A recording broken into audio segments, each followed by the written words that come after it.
The next question, a taxation question. Selena, we'll start with you. It relates to a corporate capital tax. Oh, get the hard ones. One of the issues up for discussion in this election is the introduction of a corporate capital tax to banks and credit unions. And while this might appear to receive a positive response given the public outcry over bank executive salaries, the financial impact on credit unions in the province could be significant. The 2010 budget brought in 100% deposit guarantees for provincial credit unions, allowing them to compete more readily against the big banks. This said, many of the remaining 60 credit unions in the province will see this new tax erode profits that are paid as dividends to members or invested back into our communities by over 20%. The impact will reduce community contributions, dividends to members, and in some cases may place the credit union and its employees in financial jeopardy, causing a run on funds and calls for the province to step forward in support of their deposit guarantee. The question is, what steps would your government take to protect these important, well-paying jobs, as well as the millions of dollars that these companies inject into our communities every year? How come I get all the difficult questions first? Okay, so while so banks will be paying 3%, and while financial institutions with headquarters in BC, including credit unions, will only be paying 1%, and that those credit unions with capital holdings of less than $20 million will be exempt. So that's most of our credit unions in our province. So, so in that respect, it's not going to be as hard a hit on those credit unions. Steve? Well, our government, we're not looking to have those capital corporate taxes. But one thing I do know, as a credit union member myself, it's one of those things where with these taxes, eventually they're just going to be passed on down to the consumer. So in one way or another, they're just still going to take a bite out of our wallet. I know that it's great to receive the dividends as a member, and when those go down, it certainly has effect on myself, and I'm sure all the members of credit unions that this is affecting. Thank you. A question about ethics. So Adrian Dix got caught without a ticket on SkyTrain. Christy Clark ran a red light with her son in the car. Both leaders have apologized. How important to you is character and ethics in this campaign? And how does that relate to you as a candidate seeking our vote? Steve? Well, ethics are very important. But we also have to understand that people are people, and people also make mistakes. I know it's easy because we're in Vancouver or the Lower Mainland, and we have the Canucks. And, you know, sorry to bring them up, but we have a way to think of perfection, and when we don't hit perfection, we do get upset. And when I think about the people, especially when you're under the microscope, and I'm sure everyone makes mistakes, it's the character of the person on how they own up to it and how they make amends. When I think about myself, I've prided myself on the values that my parents and my friends and teachers in my community have placed in me, and have been a very strong proponent of having moral values and having an ethical perspective on the way of life, especially when I'm dealing with my community groups. And the fact that I work with a lot of youth. We still have a camp that we hold every year at Camp Howdy in Belcara, where we have 100 children aged 7 to 16 come for 4 days in August. And the ability for us to mentor and showcase and to also provide those ethics back to future generations is always very important for me. Thank you. Selena? Thank you. Well, when I told my mother that I was going to run, she said, "Oh no, they're going to say bad things about you." And that broke my heart, not because there's bad things to say, because there are no bad things to say, but that her perception was that if you step out into public life, you become this object of derision and this object to be brought down, cut off at the knees, and to be mocked and to be shamed. And when I considered running and had conversations with Adrian Dix, I said to him, "What are you going to do as leader to ensure that I have a harassment-free workplace.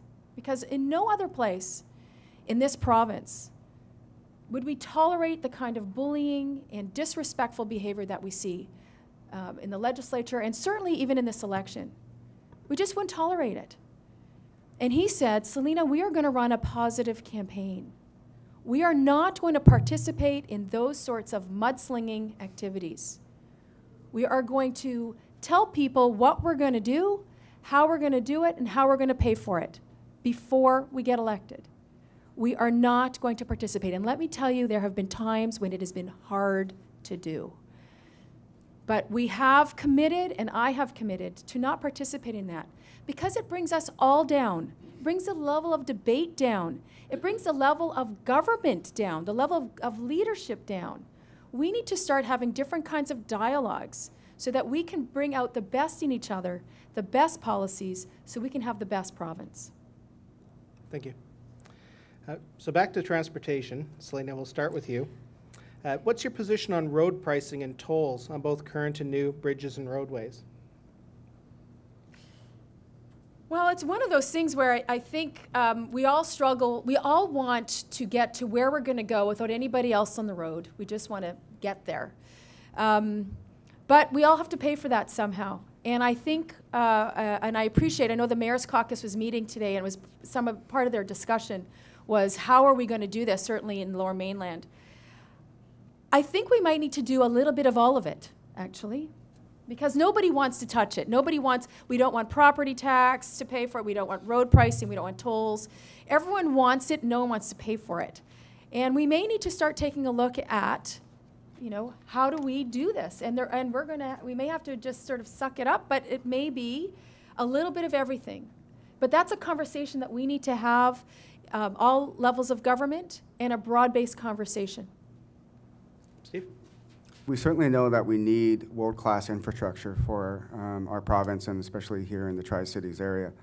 And when we look at various ways to create these huge capital projects, there is that burden that everyone also has to face. And right now, it's also a question about what is the best way to measure this. Prior to, I'll throw out there, the Port Mann Bridge, we know that traffic congestion was just unbearable. So it also became a matter of time and also the amount of money that you were saving at the gas pumps sitting there idle on the freeway. So there is that kind of cost benefit that we have to look at there as well that comes into play. But also, when I look at the BC Liberal Plan, when I look at our ability with the Prosperity Fund, we do have it noted that we would also look to reduce the burden from these capital projects, such as the Port Mann and the tolls. So we do have something in place where we can reduce this and ensure that our citizens can also start to travel more freely. Thanks, Steve. From the audience, and Steve, we'll start with you. How would you balance revenue needs with income from Crown corporations? Specifically, what legislation would you enact to eliminate deferral accounts? Me personally? If you were king, Steve. Yes. You were king. Yes. Our benevolent dictator. Yes. Just 1 second. Edward, do you have an answer? I gotta concede, that's a really hard question. It's a hard question.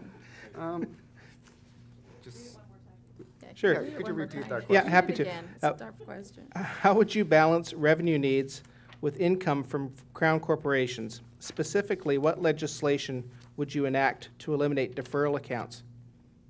Okay. And we should give you all the right to pass on one if you like. How's Well, I Do you want a guess. clue? I'll give you a clue. Well, let's see here.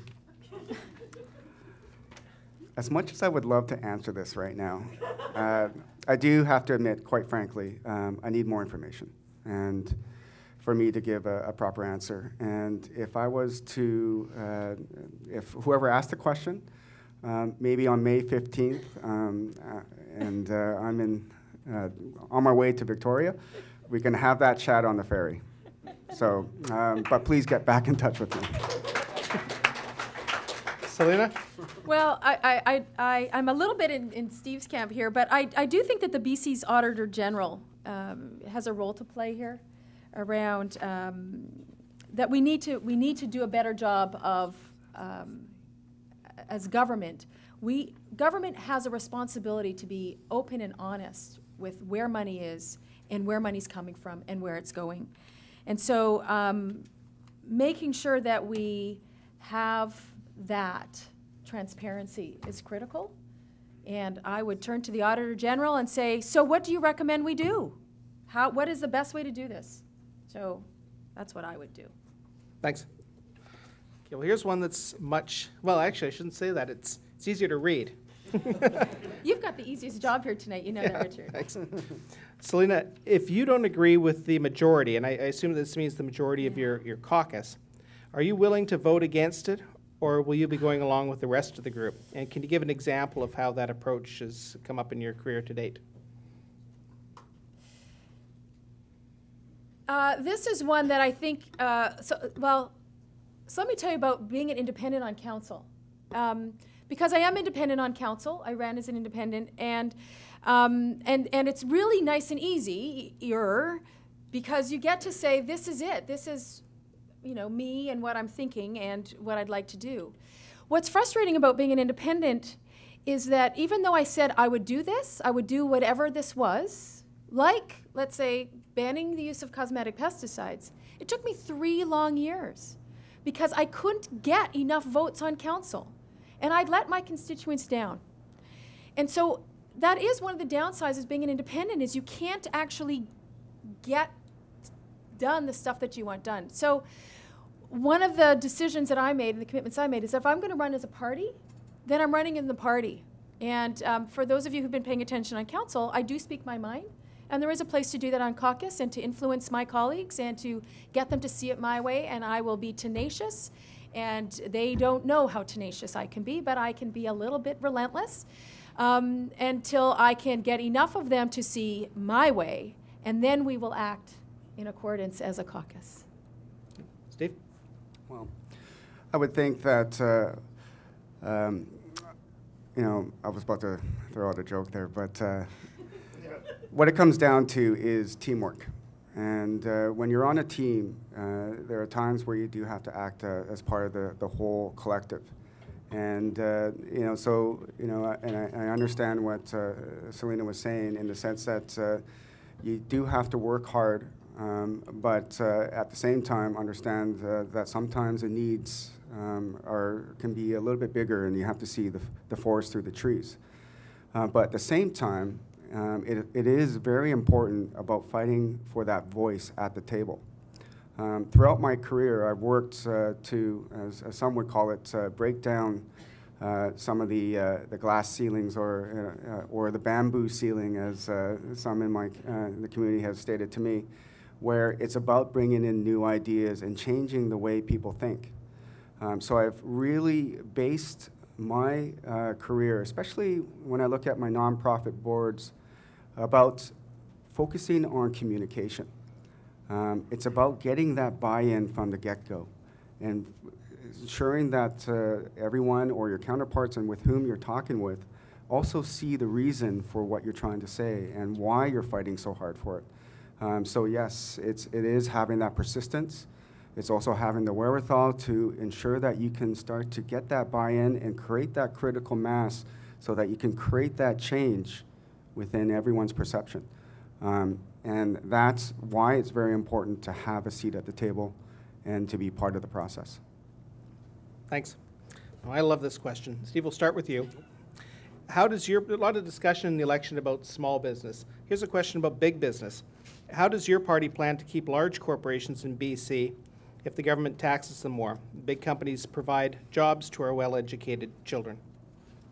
Well, Thank you. The big business and, you know, when you look at taxes, it's certainly about making sure that we have the right tax situation for not only big business, but for everyone in the province. But we also have to understand that we live in a connected global economy. The digital world has shifted everything. And so when I think about the fact that here we are in the 21st century where a lot of decisions and the world has gotten a lot closer together, now it's not just about taxes, it's all about presumed risk. It's about stability, it's about having the right fundamentals in place so that these businesses don't just hit that switch and look to just suddenly move their operations. So it goes beyond just the taxes. It's also about having the right fundamentals and then the ability, and this is the human factor, of building those relationships with those big businesses so that they and the people that work with them are embedded in the fabric of our community so that they stay here for the long term. Thank you. Thanks. Selena? I actually agree with Steve on that one, but I also think, it makes good sense, but I also think we need to enhance and renew our venture capital programs, and we need to make sure that those companies have the people here that they need to run their big businesses. So if you don't have the skilled workers, if you don't have an educated population to run that business, there's nothing here for you to operate with. So I think we still need to, again, come back to invest in, I think, our best resource, which is our people. Thanks, Lena. We'll start with you on this question from the floor. Do you support the Early Childhood Education Plan as presented by BC's Early Childhood Educators and the First Call Child Advocacy Coalition? I think it's important that we invest in early learning and childcare through our Early Years Innovation Fund, and that we do need to make sure, again, it comes to, I guess overall, investing in our children. And so we know that the early years are important. And so making sure that they have access to the kinds of things that they need, whether it's proper nutrition, early learning opportunities, properly funded K-12, access to skills training and education right through. We need to make sure that all of our children get what they need so that they can be the most productive citizens possible. Thanks. Steve? Could you repeat the question? Yep. Do you support the Early Childhood Education Plan as presented by BC's Early Childhood Educators and the First Call Child Advocacy Coalition? And perhaps if you're not familiar with that particular report, just your thoughts generally on the importance of early childhood education. Well, early childhood education is definitely very important because we know learning is always a process, and right from the get-go, there's an impact from a very young age. When I look at our province and our government over the last little while, I do know that we invest $1 billion annually into early learning and childhood development services and supports. We've established 326 Strong Start BC early learning programs and providing full-day kindergarten for 5-year-olds. Thank you. Steve, we'll start with this one from the audience. According to your government or your party, could you prioritize government spending according to the following 3 categories: education, healthcare, and creation of new jobs? So between those 3 categories, what would be your priority?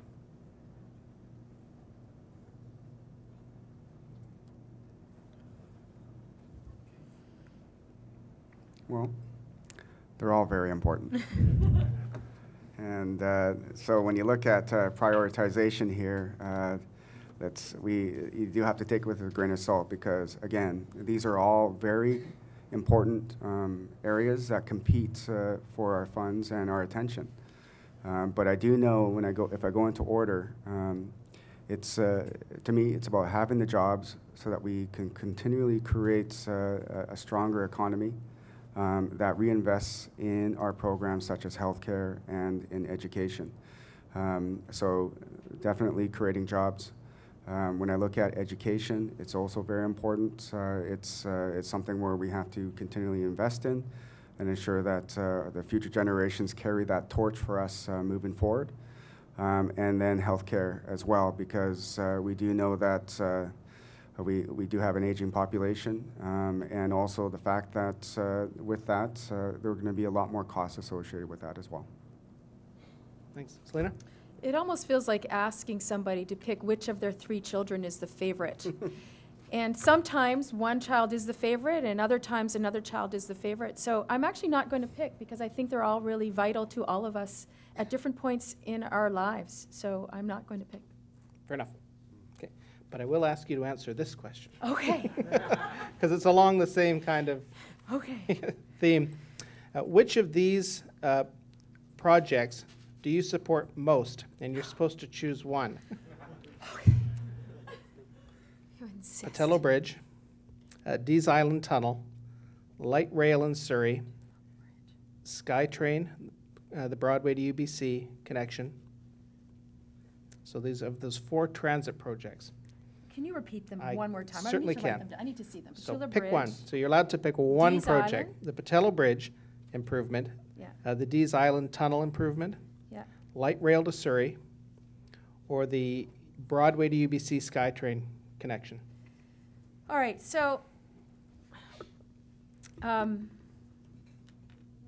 I pick 2? No. No, you could have if you'd answered the last question, but no.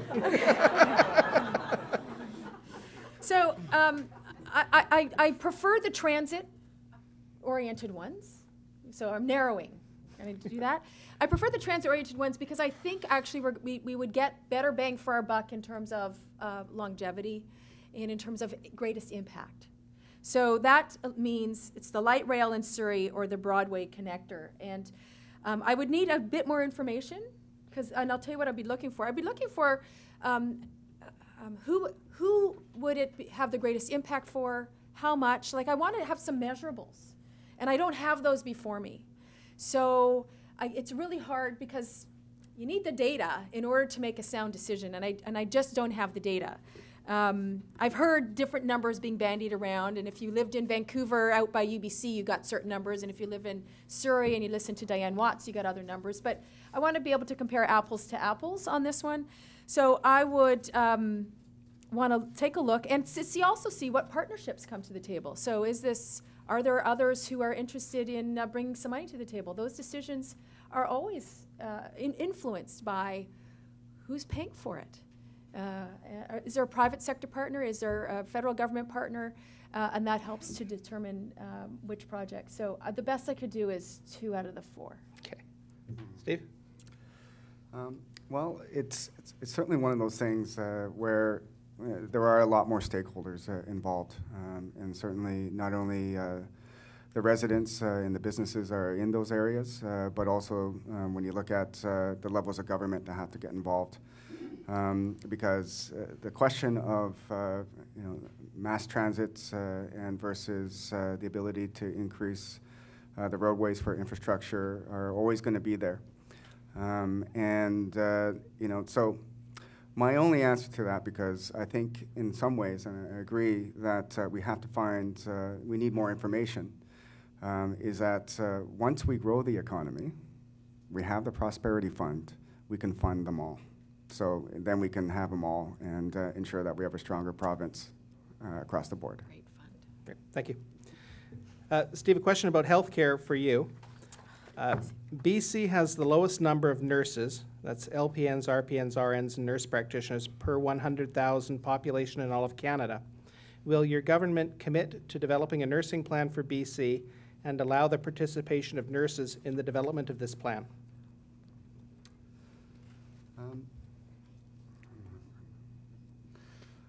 Well, from my own point of view, I think it's always important to have an inclusive nature and to have a discussion and a dialogue so that everyone's voices is heard. So when we're looking at the ability for us to bring more nurses, I think job one is to make sure that we have enough money to pay for them. And for us to pay for them all, again, it's coming for our ability to have the funds available, and we need that through new revenue sources.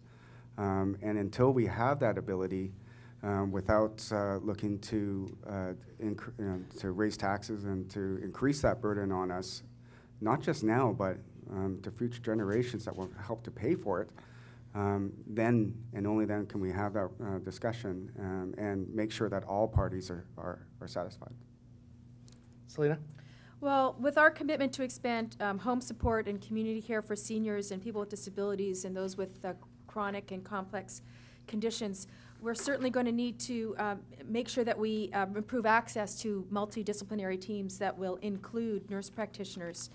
At this point, we need to understand a little bit more and certainly have dialogue with the stakeholders that includes nurses about, so how do we get there? How do we make sure that we have the resources that we need? How do we make sure that we have the skills training? Because this is a part of skills training, folks. Nurses are part of skills training. How do we make sure that we have enough to meet our future needs? And that's certainly part of our conversation around the NDP table. Thanks. Now, Selena, we'll start with you on this one. I'm going to ask this question personally from the podium here. One person that's not in the audience today is my 18-year-old son. It's his first election, and I would have loved him to be here. But he told me when I invited him this evening that not only did he not want to come, but that he wasn't even going to vote. And it shocked me, not because of the kind of guy he is, but because of the reason he gave me. And he gave me a fairly unflattering, blunt explanation that he was just turned off by politicians and politics. And I think that that's a real problem with young people. There's just been such a shift in my lifetime in the way your business is done. And I'm wondering, and it's not a political thing, it's just a cultural change, I think, in the way politics is carried on. So I'd like to know what your thoughts are on the message that our political leaders of all stripes are giving to young people and how to re-engage them. I have to tell you, it breaks my heart that your son feels is turned off. And I think that's a problem for all political parties. And I think it comes back to the negative messaging and the attack ads and all of that. My mother feels the same way. It's sort of this worry that like all you're doing is mudslinging. Well, what happens to making good decisions? What happens to good dialogue? We talk to our children about, anti-bullying, and we all put on these fabulous pink shirts one day a year. But then it's okay to go out and dig deep in, 10-year-old blogs and throw stuff out about what somebody said. That's not good dialogue. And that is why I think your son is turned off, because we don't respect each other. How can we expect the next generation to respect the work that we do? And it's hard work. I have to tell you, I have been so amazed at how hard it is to make some of these decisions, because they're not easy decisions. If they were easy decisions, they'd be made. But it's good work because it makes a difference in people's lives. And good decisions are made by all parties. It's not just like somehow the NDP have it all figured out. The Liberals have made some good decisions. Not all of them are good decisions, but they've made some good ones. So we need to be able to treat each other with respect, have good dialogue across the table, recognize that we are people doing the best we can. And that, I think, will help engage our next generation to say, and my next generation just walked through the door as a young person in the room, probably the youngest, because she is engaged and because we have dialogue that is respectful dialogue about how do we do this. We have a problem in front of us. How do we bring people to the table to address the problem, work together so that we can all benefit? Thanks. Steve? I do know that, it's one of those things where I always look back to 2 points. Especially, and I'm going to throw this out there, but it is the 60th anniversary of the armistice for the Korean War this year.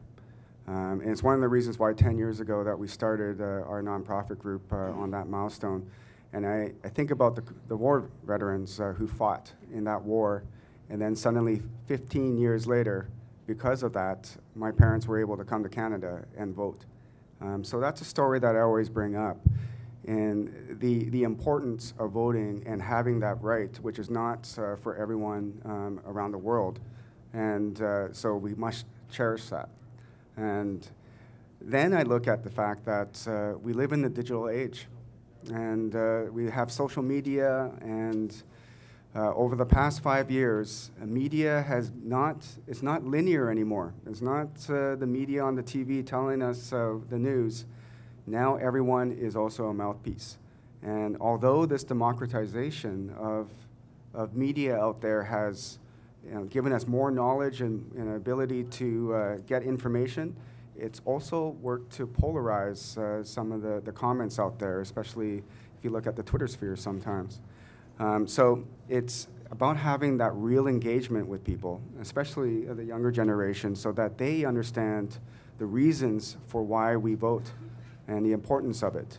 And it goes beyond just looking at the cynicism that's out there in the media landscape or on the internet in general. So it is about having that dialogue and that inclusive discussion amongst all people on their stories on why they vote as well. Thanks, Steve. Question from the floor. Actually, I suspect I know who asked this one. It relates to community television and its role in connecting cities to residents. How would you enhance and support the role of community service? Steve? Or sorry, community television. Well, I certainly am a big believer in community television. My background, although as a marketer, comes from the TV side of things. So TV production and also local broadcasting on the community level is always very important to me. I know that I used to work for a TV show where we had two guys on a farm talk about technology so that they can educate people on how to get involved in the digital world. And a lot of it came from the fact that with our distribution, at that point in time was on one of the local broadcasters, but when we didn't have those opportunities, we did look at community broadcasters as an option for us to get that message out. And when I think about the service that broadcasters provide, again, it certainly is important, and it's now one of those pieces of the puzzle that we have to work through because to bring it up again with the digital side of things, content is more free now than it was in the past, so it does provide some new equations into how we can continually fund things and get it to the public, especially when you look at a lot of people now downloading and watching content for free. It's a reality, so we do have to find a way that we can continually promote and fund community broadcasting as well. Selena?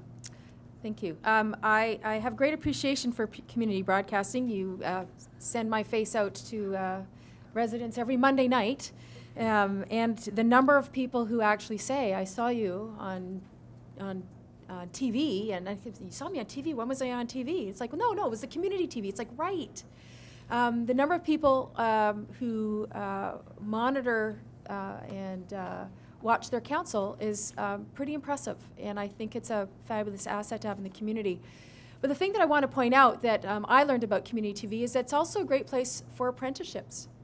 It is where people learn that skill, that trade, so that they could move on to other things. So I think it's a critical component of our creative sector and a valuable apprenticeship component as well. Thank you. Next question relates to pharmaceuticals. And Selena, we'll start with you. In an effort to reduce costs for seniors, will you push for bulk purchase of generic and brand name drugs? Sorry, will I push for the purchase of bulk? Bulk purchase of generic and brand name drugs. Well, I'm interested in keeping our costs down, so I think that's important to do. But we also need to make sure that we are that we have the information needed to make the best decisions. And that's what the Therapeutic Initiative's role is about. So I think that that's the guide that we use, and we're prepared to reinstate it to help make those decisions. Thanks. Steve? Yeah, anything that we can do to help alleviate the cost is always very important. We look at the case of pharmaceuticals, it's something where we have to not only work to have the right funding for people so that they can have the ability to maybe offset some of the costs, but work with these businesses to find better ways as they innovate to keep costs low. Now with that, I do have to say that I would have to kind of get some more information on this as well and provide a more, I guess, complete answer to this question. Thank you. Question about recreation, leisure. Steve, we'll start with you. All of our neighborhood outdoor pools have been permanently closed or will be closing. With all of the benefits these provide to the community, such as increased physical and mental health and learning essential life-saving skills, particularly to vulnerable low-income families and youth, along with the low cost to operate a pool such as Rochester Pool, 6 cents per year per person according to city reports, what would you do as an MLA to help keep the city keep one open? Please keep in mind that many families and youth cannot afford cars and transit. Well, outdoor recreation is always very important. So it is in step one to work with all levels, all stakeholders involved to find the right way. I do know that then we could have kind of find the right consensus on how we can get that funding. I know that in growing up, I spent many a time at Spaney Pool, and it certainly had some good memories on me as well. So, when we look at the ability to have outdoor pools for the public, especially those if they can be maintained at a very low cost, it's something that we should take a look at and see what's the right way that we can keep these open. Selena? This is a question I'm very familiar with because we've had to deal with it at the municipal level because the pool is a municipal asset. And I can tell you that the cost was not 6 cents a use. And so whoever asked the question, if you want to see me afterwards, I can get the specific numbers for you. But the decision to close Rochester Pool was a very difficult one for almost everybody on council because it needs a rebuild. And that is a very, very, very expensive undertaking. And the amount of use for outdoor pools is dropping dramatically. And so the cost to operate it, to build it, operate it, maintain it, was going to be not manageable in terms of its needs. And that is one of the challenges that all of the municipalities are facing because our outdoor pools are only used for about 3 months of the year, but we pay for it for 12 months. So it's a real challenge, and certainly recognize that community does deserve and does need some more recreational facilities. And if I put on my city hat, perhaps later you can approach me and we can have a chat about that. Thanks, Selena. A question about healthcare. Selena, we'll start with you. Okay. And this one I'm going to have to read slowly.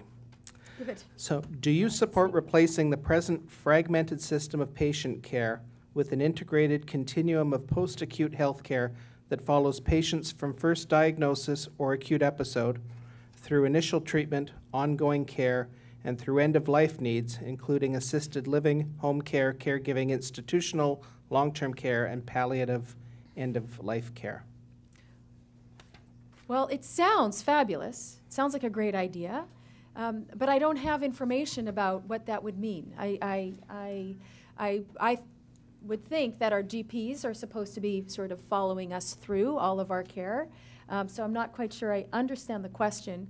The idea of having a main care provider that monitors exactly what's going on through all of it is what I thought our GPs are supposed to do. But I'm not sure I can answer the question given the context. I just don't have enough information. Okay. Steve? Yeah, I would actually be in the same boat at this point in time.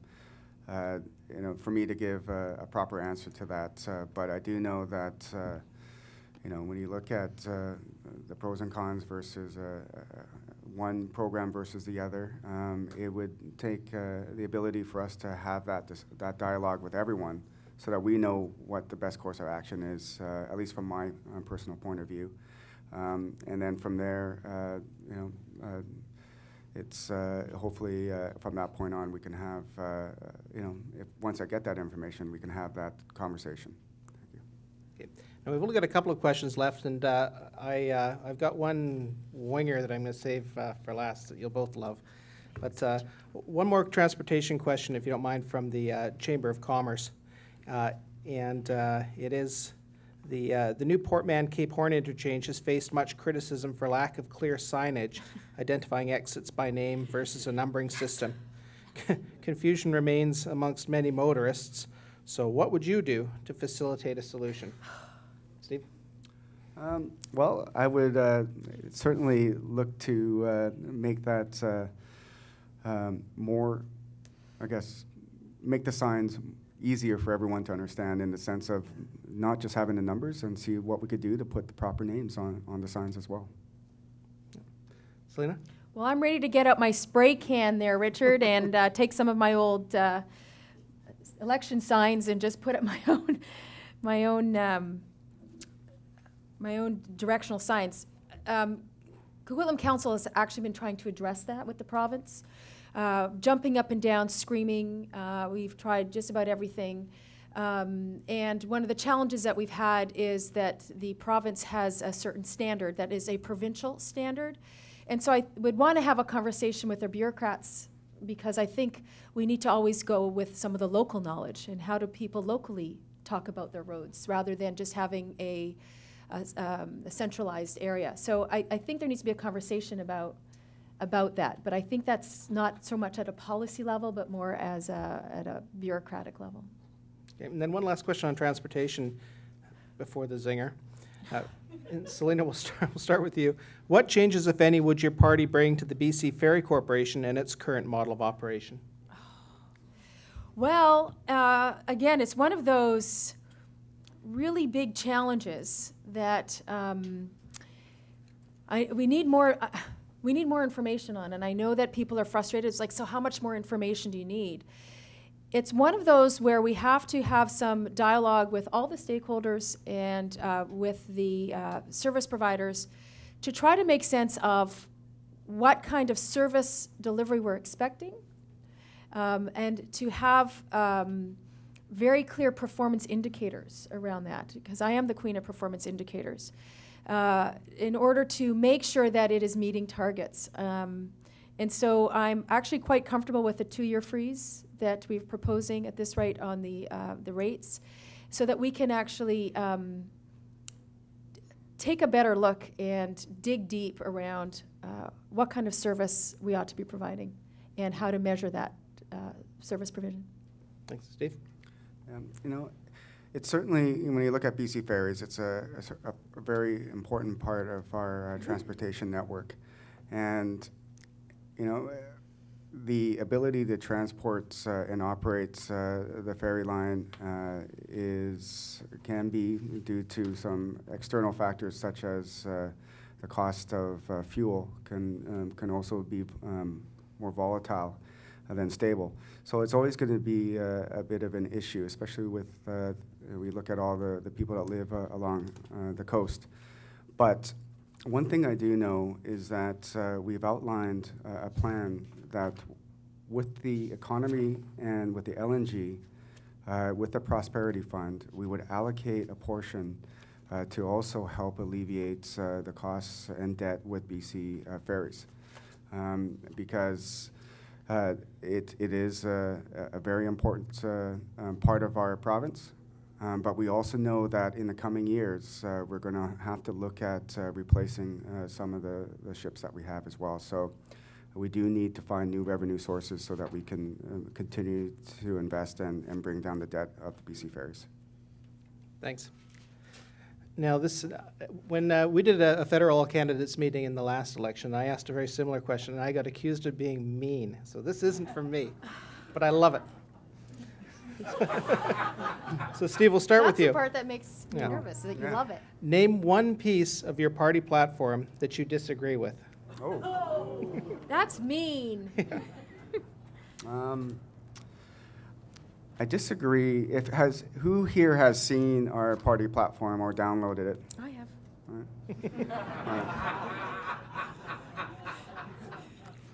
I have. Yeah. Awesome. That's one. And vice versa. The one thing that I'm upset about is the fact that I'm not in one of the pictures. That was very good. So I was a little bit dismayed at that. So I'll leave it at that. Okay. Selena? Can I say the same thing? That you're not in his platform? That I'm